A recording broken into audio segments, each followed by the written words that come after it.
ससुरा में जन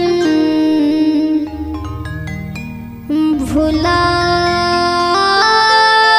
जइहा, जाके ससुरा में जन भुला जइहा। क्या बात है? याद करबू कि ना बता जइहा। इनकी आवाज को तो जोड़ा ही नहीं, गजब। आप लोग सुने अभी कैसा आवाज लगा है ना। तो आप सब इनके गाने को सुनिए, अगर अच्छा लगे तो आप लोग प्लीज करके इनका मनोबल बढ़ाने के लिए इस वीडियो को जरूर शेयर कीजिएगा। चलिए सुनाइए।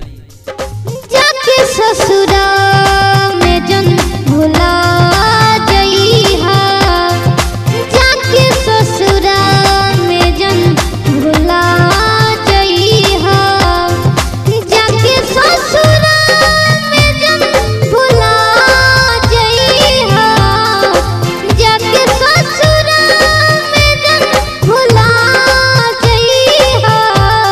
याद करबू कि ना बता जइहा, याद करबू कि ना बता जइहा।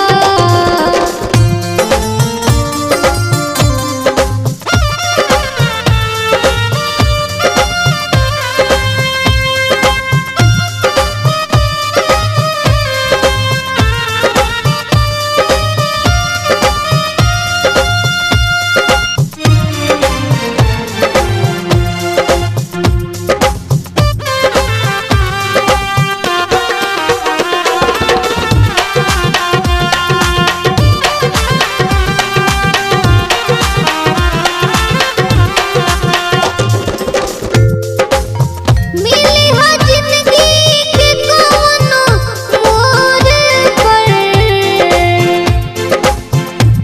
मिली हो जिंदगी के कोनो मोड़ पर, मिली हो जिंदगी के कोनो मोड़ पर।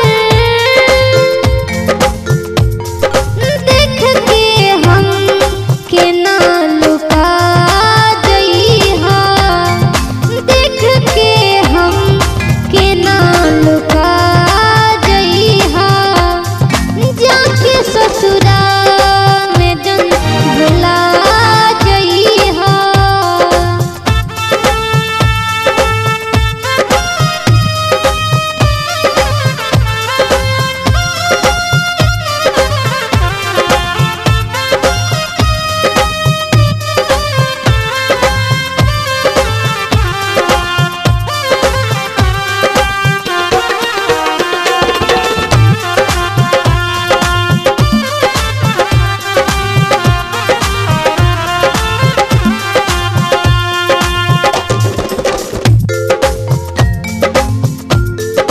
आँखी में तू बसा के अंजन के, आँखी में तू बसा के राघु के, आँखी में तू बसा के राघु के।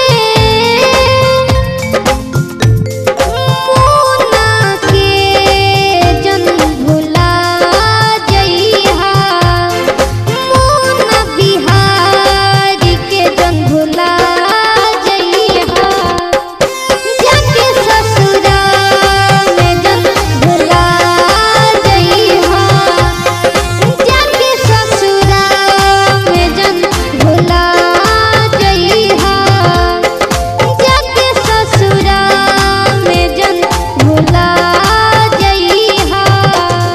आशा कर रहा हूँ कि ये जो वीडियो आप सब देख रहे थे काफ़ी अच्छा लगा होगा। और ये जो गाना था ऑर्गन के गाना नहीं था, बस ऑर्गन से हम लोग रियाज कर रहे थे, है ना, प्रयास कर रहे थे, है ना। तो अच्छा लगा हो तो इस वीडियो को शेयर कर दीजिए। चलिए नेक्स्ट वीडियो में मिलते हैं, तब तक के लिए good take care, bye bye, जय हिंद, जय भारत, वंदे मातरम।